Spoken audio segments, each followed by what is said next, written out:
All right, Nicole, welcome. It's so good to have you here with me today. Thanks for taking a few minutes for this interview. Thanks for having me.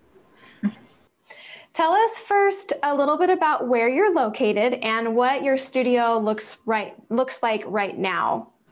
Okay, I'm in Southern California, and right now I have about 14 or 15 students. Pre-COVID-19, I'd love to hear what was your experience with online teaching? Had you ever taught an online lesson, or was it all completely new with COVID? Before COVID-19, I had uh, offered students when they went on vacation to call in on FaceTime or Skype and do a remote lesson. So I had had some experience with it, and my experience had been, well, it's not as good as a regular lesson, but it's better than them not checking in with me. Right. So there were probably some tech things that might have been frustrating to you when you're just doing it because you had to maybe versus having the setup you have now, right? Yes, exactly. How did you hear about Teach Music Online? I attended the Tonara music teachers event, like an online conference, and Yeah, I was in one of your groups, or I don't remember. I think it was the time management class. It could have been that. I can't remember what it was, but I do remember that you looked at my website and I was really embarrassed. And I just really liked the way that you communicated with me. Um, you weren't negative. Like, you weren't like, oh yeah, this website's bad. It was like, don't worry, you can totally fix this. It's not going to be a big deal. And this is what you can do right now that will make it much better. And it's simple and it doesn't take a long time. So I was like, oh, she's got some really good ideas. And then I think I got onto your mailing list, or I went to your website, and that was what it was. I went to your website and you had some kind of little free mini course. So Mhm. I did that and I was like, okay, yeah, these are really good ideas and I can see how they're going to work. So that's why I signed up. Awesome. I had forgotten that. I think I looked at your website during that we had like a marketing session with another teacher, and teachers put their websites in, and I had a look at your website. I remember that now. Nicole, tell us about the benefits that you've seen for your students for online lessons since you've made this switch over. Well, I have started exploring more multimedia instruction. So I think that before I was thinking of online as trying to be as close to in person as possible.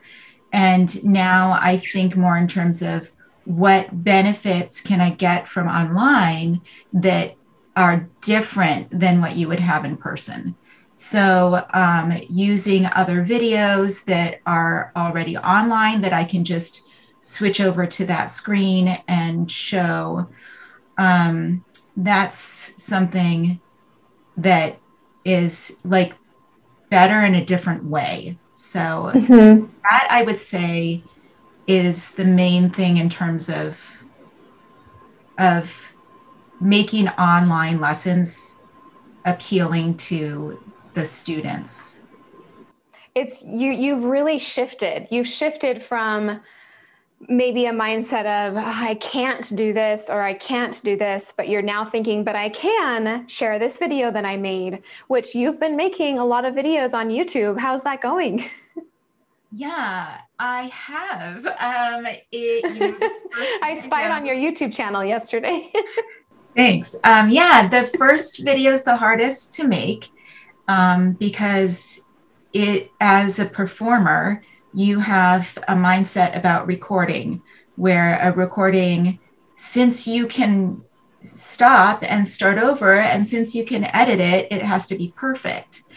And so with the way things are changing now with YouTube, I'm just making a video, and on the video I'll say, oh, oops, and then I'll just keep going and I'll put that video out, and then there it is. It's just like a lesson. And then I can use that again for another student.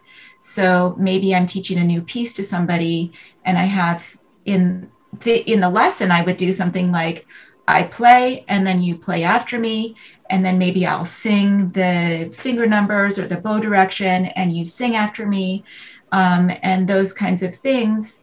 I can do that on a video, and then the student can repeat it as many times as they need from the video, and it's more efficient. I love it's always there. I think all musicians love efficiency. So Yeah. And I love that you've realized that for yourself, that you kind of went through this moment of, should I perfect this or should I just share it? And you're exactly right. The intent of those videos, or the intention of them for them, is to help your student with vibrato or with this one part of one song. And you're still accomplishing that. You aren't trying to be a violinist, a YouTube violinist. Maybe you will get there. Maybe that's next on your list. I'm not sure. No, I'm not interested in being a YouTube anything. In fact, but it's a great opportunity to, like you said, capture what you teach and then reuse it for multiple students. When I started traveling and teaching, that's actually was the original idea that I had. I thought, if I can record myself teaching all of these songs in a video, I can use those when I'm on the road and I don't have access to an instrument like I usually do. And I kind of ran with it and recorded dozens of books, and was able to use those when we were on the road and just share my screen and share my audio so they could watch me play and teach a song. And then I would pop back over to my camera and say, okay, let's go through this together, with your piano on your end. And it is just a different approach to teaching. And it opens up, I think, also a whole new area that is kind of untapped when you're a traditional teacher. Yeah, that's on my list, is to use those during the lesson and not feel guilty, because it's like, oh yeah, I'm working hard. Like, that's just my mindset, is I have to be working. And putting a video on of myself teaching is just as good as having myself teaching again and again and again the same thing. So it's still you. Yeah. On my list of things to do is to Sure. incorporate this. What other technology have you been using that since you've joined the program that you've learned about? Are there any apps or business automation software that you've found helpful? I am using my music staff.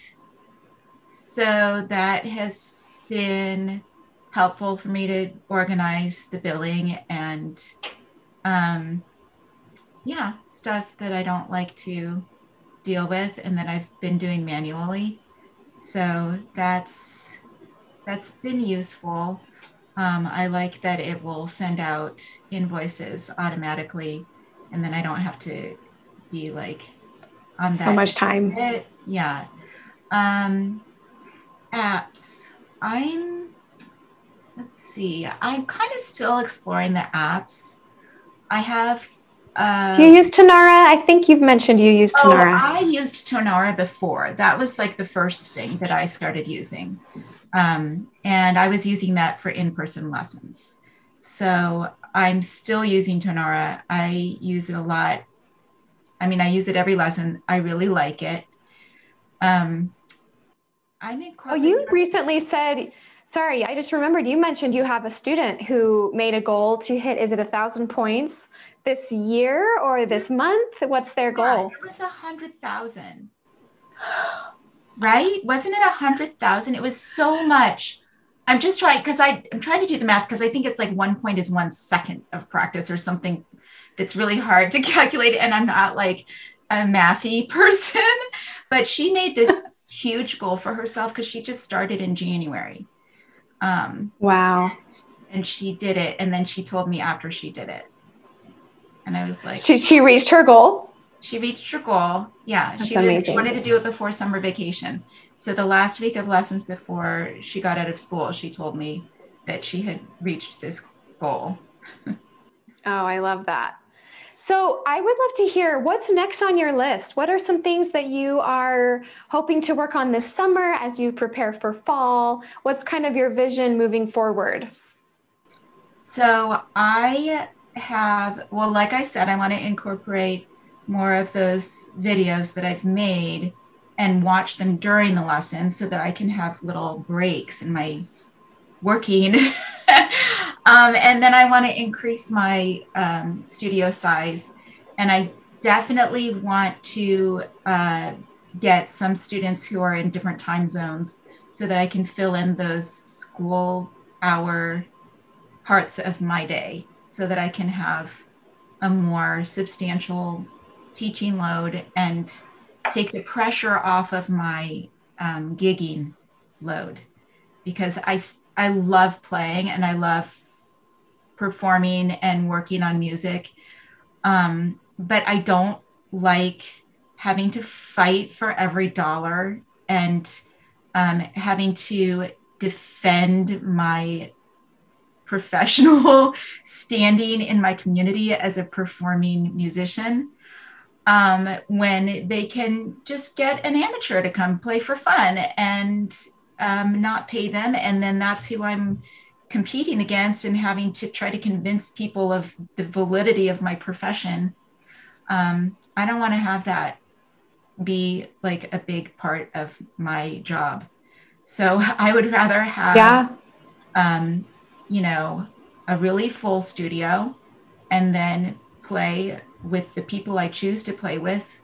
And then if somebody has a wedding and it's at a place that I want to play and it's with people I want to play with, then I say yes. And if somebody wants me to play at their cafe, but they can't afford to hire live musicians, and I really want to go, then I'll do it. And I won't feel like I'm letting down all of my fellow professional musicians by not making there be like a living wage to the performing side. So that's my goal. You are getting there. I've said this, but I've been so impressed with your motivation to work through the course, to attend our events, to apply the marketing strategy. And it's one step at a time. It is one change, one addition, tech as it comes, and the messaging. I mean, you're running a business, and that it doesn't, unfortunately, it doesn't just change overnight completely, usually. But we can all see in the community that you are making those changes. You use those Sunday goal setting to set your goals for the week, and you share your wins on Fridays. It's a great community where we can see that. I actually wanted to ask if you'd be willing to share your thoughts on the community or the community events, because you attend them frequently. Yeah. I need accountability. So having that pop up like Friday wins, oh my gosh, what have I done this week? And sometimes it's like, well, the day's not over. And then I do whatever the things were. And then I post, hey, I did this.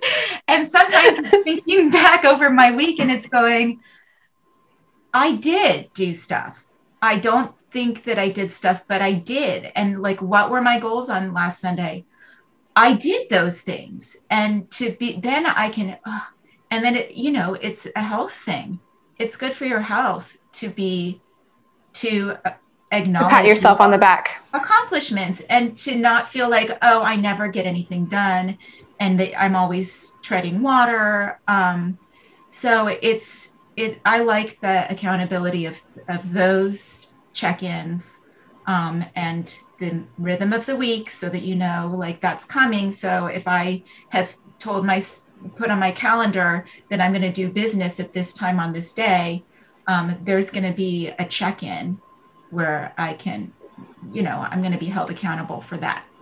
So that I like. And then kind of the events are kind of the same thing. It's where there's a community there, and you are checking in with other people who are going through the same thing that you're going through the same steps. By the way, the steps are just everything. I mean, having it in order like that, where you go through one step and you watch a video, a manageably short video that I've watched. Like, I took my mom out of town to get her vaccine. I mean, it was in county, but it was out of town. And I wasn't allowed to go near the area. So I sat under a tree and I watched like 3 videos and just got real work done, because it's not just like motivational. I've done other courses. It's not motivational.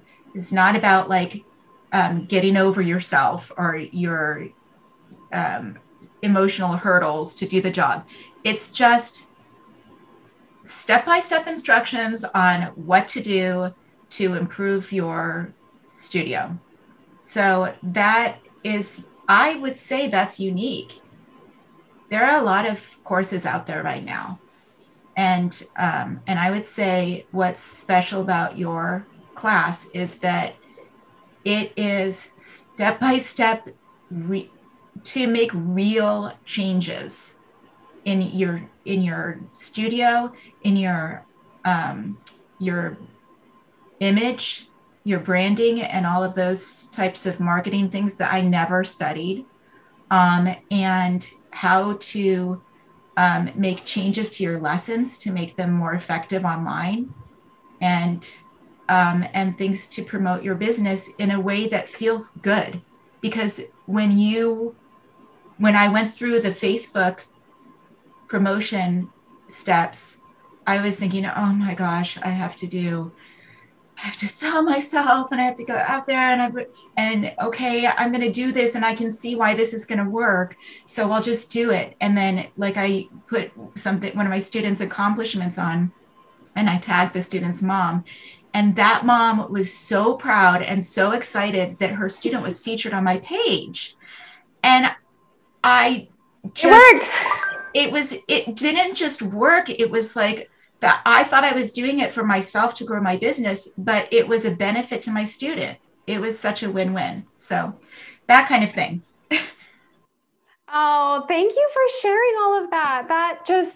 It makes me so happy to hear that, the receiver of these steps finds it working, because of course I hope it does. And as I compile them, I try to think so hard what makes sense, what is logical here, what is going to save you the most time, templates, videos, little check boxes, because I know we're so busy. You don't have time, extra hours in the day to spend figuring things out. And that's the whole entire goal of TMO is, right? Not just mindset. That's kind of in the beginning, like, yes, get into a clear mindset, but then let's go and let's work on your logo, which, by the way, I love your logo, the one you ended up with. Thank you. I really did. I came up with the concept and I made a sketch and I sent it to the person at Fiverr, because I tried to make my sketch look professional and I couldn't do it. And so I just sent my sketch in and they tweaked it a little bit. So it's so pretty. It's so pretty, and it really fits your personality. I think, like, you are so cute and fun, but you're also a professional, and you have your degrees, and you are the real deal, so it's not just like this cutesy thing, but it looks really, really nice. Okay, I just have one more question for you. Okay. I want to ask, what motivates you to work so hard and to continue teaching? Why do you keep doing it? I guess, like, what is the motivating factor for your career in teaching? It's just like, I would say any musician would be like, why do I do this? Because it's really hard work. I mean, well, I guess what motivates me, I would say that it's one of those long goals. When I first left college, when I first finished my bachelor's program, I spent a year. I moved to San Francisco because I was like, I can do anything and go anywhere. I love this city. So I moved there and I couldn't practice in my apartment because I had close neighbors who were angry, and I couldn't teach because where am I going to go? And I got a job doing data entry and filing. And it was so easy. So when you do really easy work, it's like, whoa, this is easy. I'm getting paid to do something easy. And then it's like 1 week later, I was going to just die. I was so bored. Like, I don't want to do easy stuff. That's just so boring. It gets boring so fast. So teaching for me is not easy, but when you do something that's not easy and that doesn't have one way, one right answer, and every student is different, every student needs me to teach them differently. So that's the puzzle. And that's like, it's like a game. You have to find the right path, and it's changing all the time. So that is what I like about teaching. I like that you have a struggle. It's just like music. You have a tension, and then it resolves, and it's the best because when you are teaching and you have a student who can't do something, and even the harder it is for them to do it, the bigger the amount of joy when they accomplish it, and they come in and they've mastered it. They come in, they're playing in tune, and it was like, even some of those things that are so gradual, it's like, you 2 years later or something, you're like, hey, you used to play like this, like leaning away from your, when did that change? And they're like, yeah, I used to do that. I don't know when it changed. And it's just gradual, but it's like, oh, that's like one of those gentle like resolutions, but then you have really dramatic ones too, where it's like they come in and they're playing something poorly, and you get to the root of the problem, and before they leave, they have like this masterful playing, and it sounds like a professional violinist, and it just makes you feel so good. They feel so good. You bonding with them over these good feelings. So that's it. And not only that, like, I'm just going to go on and on if you don't mind, and you can cut. No, I don't mind. I love it. I love hearing this. I feel like some of my students have major like therapy sessions in their lesson where they're having something in their life and it's going into their playing. And when we work on something in their playing, it's like this big philosophical thing happens. And it's like you find out things about things that are holding them back in their whole life, and things that you can tell them for their whole life, how to solve problems, long-term goals, taking a risk, these kinds of things that they work through on their violin. And that this is something that's changes their whole quality of life for the rest of their life. So those are like the big things. This is why I like to teach. Well, I hope you get 40 more students because they all need you. You're amazing. I love that all of the things you shared, your overall philosophy of you're doing it to make a difference. You're doing it, for the struggle, that's the enjoyment, but you're also doing it because you have love to share and to give. And you've recognized it's not just the skill of playing violin. Like that is a great accomplishment, to get that 100,000 points on Tenera, great accomplishment. But let's talk about life now. And let's talk about, the things that teenagers go through and that kids go through, and as adults, we go through so much. And to have a mentor that you actually see every week one-on-one is so rare. I mean, I don't have that anymore. I don't take lessons one-on-one anymore, and it's so beneficial.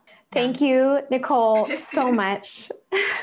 You are adorable. It's so fun to just hear you, kind of just go on about your love for teaching and about the course. It's such a joy having you in the course. I can't wait to continue watching you thrive.